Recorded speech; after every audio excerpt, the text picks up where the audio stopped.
नमस्कार साथीहरू, स्वागत छ तपाईहरुलाई। जापान आएको पनि हेर्दै हेर्दै 1 वर्ष 1.5 वर्ष पुग्न लागिसक्यो र अब नेक्स्ट इयर सुजुकी हुन लाग्नुभएका साथीहरू अहिले निहोङ्गो गएको पढ्दै गर्दा दाइगाको जाने कि सेन्मोङ्गाको जाने, कहाँ जाने अनि सेन्मोङ्गाको गएर पनि कुन सब्जेक्ट लिने भनेर अलमलमा परिराख्नु भएको छ भने आजको यस भिडियो विशेष गरी तपाईहरुको लागि नै हो।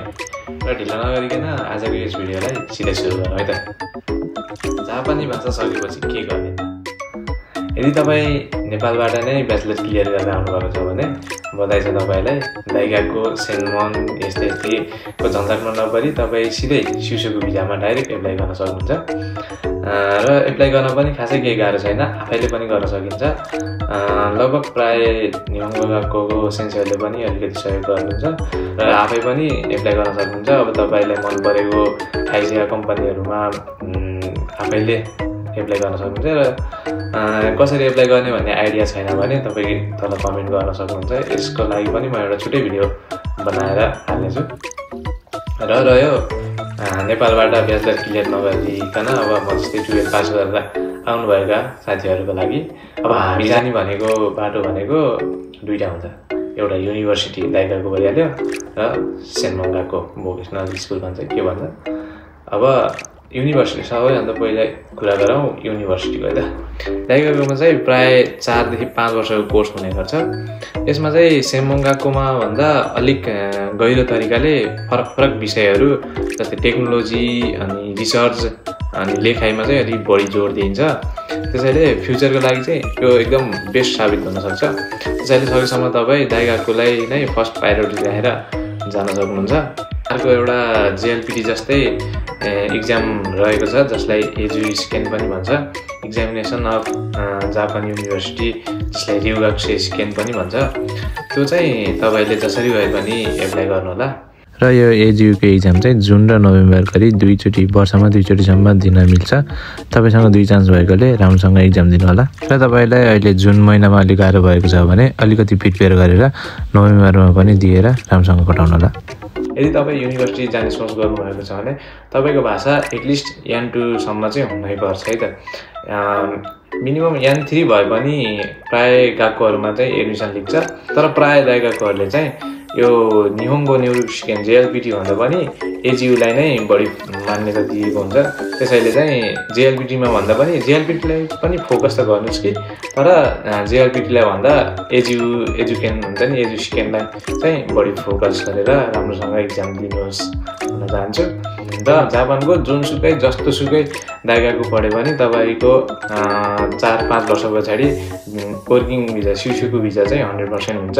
चाहे त्यो अटोमोबाइल इन्जिनियरिङ होस्, आइटी इन्जिनियरिङ होस्, व्यवसाय जस्तोसुकै कम्पनीमा 100% वर्किङ भिजा चाहिँ पाउनुहुन्छ। अब अर्को रहेको छ सेन्मोङ्गाको। अब सेन्मोङ्गाकोमा चाहिँ कस्तो हुन्छ भनेपछि 1 देखि 3 वर्षसम्मको कोर्स हुन्छ। त्यस अन्तर्गतमा चाहिँ कुनै पनि एउटा विशेष सिपलाई लिएर जस्तै अब गाडी मर्मत जिदोसे सेविका भन्छ, अनि आइटी इन्जिनियरिङ भयो, अनि त्यस पछाडि डिजाइनिङ भइहाल्यो, अनि खाइको भयो नर्सिङ। अब जस्ता विषयहरूलाई चाहिँ प्र्याक्टिकल रूपमा सिकाइन्छ अथवा पढाइन्छ भनौँ न। जसलाई छिटो शिशुको भिजामा वर्किङ भिजामा एप्लाई गरेर नयाँ करियर सुरु गर्छु भन्नुहुन्छ उहाँहरूको लागि चाहिँ सेन्मोङ्गाको एकदम बेस्ट अप्सन रहेको छ। अब सेन्मोन त जाने, तर कुन सेन्मोन जाने भन्ने बारे है त। नम्बर 1 मा रहेको छ जिदोसे सेविका जसलाई अटोमोबाइल इन्जिनियरिङ पनि भनिन्छ। विश्वकै सबैभन्दा ठुला कम्पनीहरू अटोमोबाइल कम्पनीहरू जस्तै टोयोटा, निसान, होन्डा, माज्दा जस्ता 20 वटा भन्दा बढी कम्पनीहरू सामेल छन्। र यहाँ अटोमोबाइल मर्मत, डिजाइनिङ अनि इलेक्ट्रिक भेहिकलहरूमा अलिकति रिसर्च सम्बन्धी दक्ष जनशक्तिको अलिक बढी नै माग रहेको देखिन्छ। यो विषय पढ्नुभयो भने चाहिँ तपाईको 100% शिशुको हुन्छ। यो कोर्स भनेको चाहिँ 2 देखि 3 वर्षको हुन्छ। यदि तपाईले 2 वर्ष कोर्स लिनुभयो भने तपाईको अबको 6 महिनाबाट चाहिँ तपाईहरुलाई कम्पनीहरू आएर तपाईसँग डिल गर्छ कुन कम्पनीमा जाने के जाने भनेर चाहिँ यो यही वर्षको 6 महिनादेखि 12 महिना जुनिगाचुसम्म चाहिँ तपाईको वर्किङ चाहिँ फिक्स हुन्छ।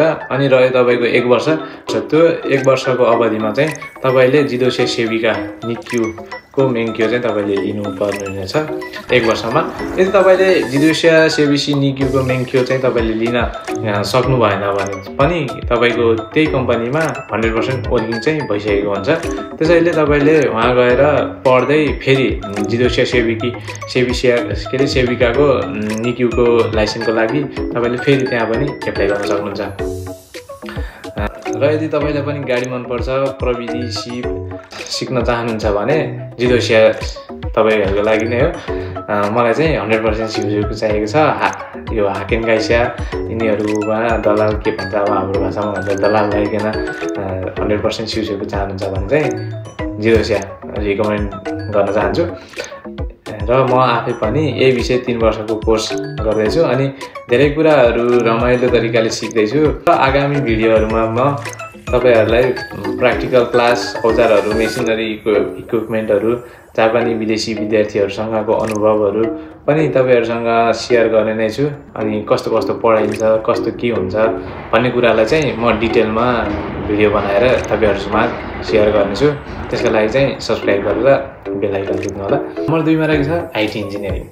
आइटी इन्जिनियरिङ अब प्राय नेपालमा पनि कतिपयजनाले आइटी पढ्दै आउनुभएको पनि होला। अब उहाँलाई अलिकति ज्ञान पनि होला। यो विषय चाहिँ कम्प्युटर सम्बन्धी, अब कम्प्युटर नेटवर्क अथवा प्रोग्रामिङ सफ्टवेयर विकास गर्ने अनि वेब बनाउने यस्तै विभिन्न किसिमका कम्प्युटर सम्बन्धी कुराहरू छन्। जाभा, HTML जस्ता language, network security, cyber security जस्ताहरूको ज्ञानहरू पनि। साथै तपाईँलाई यसमा जापानिज भाषा पनि सिकाइनु भएकाले तपाईँलाई वर्किङको लागि सिउसिउ गर्दाखेरि चाहिँ तपाईँलाई केही हेल्प हुनसक्छ। यदि तपाईँलाई टेक्नोलोजीमा अलिकति बढी रुचि राख्नुहुन्छ भने र कम्प्युटरबाट हुन्छ नि कम्प्युटरमा बसेर काम गर्न चाहनुहुन्छ भने तपाईँलाई आइटी इन्जिनियरिङ एकदम बेस्ट हुनसक्छ। र तपाईँले खाइसामै नगइकन घरै बसेर पनि काम गर्न सक्नुहुन्छ। नम्बर 3 मा रहेको छ खाङ्गो पनि भन्ने गरिन्छ, अर्थात् केयर गिभर, नर्सिङ पनि भनिन्छ। यो अहिले जापानमा एकदमै डिमान्डमा भएको काम हो। किनभने जापानमा 65 वर्षभन्दा माथिका मानिसहरूको सङ्ख्या धेरै छ।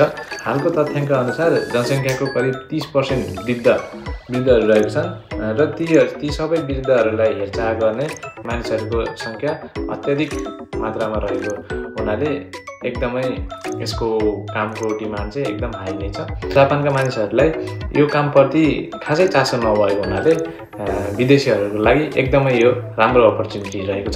क्षेत्रमा लामो समयसम्म काम गरेपछि स्थायी बसोबास अर्थात् पर्मानेन्ट रेसिडेन्टको मौका पनि उच्च रहेको छ।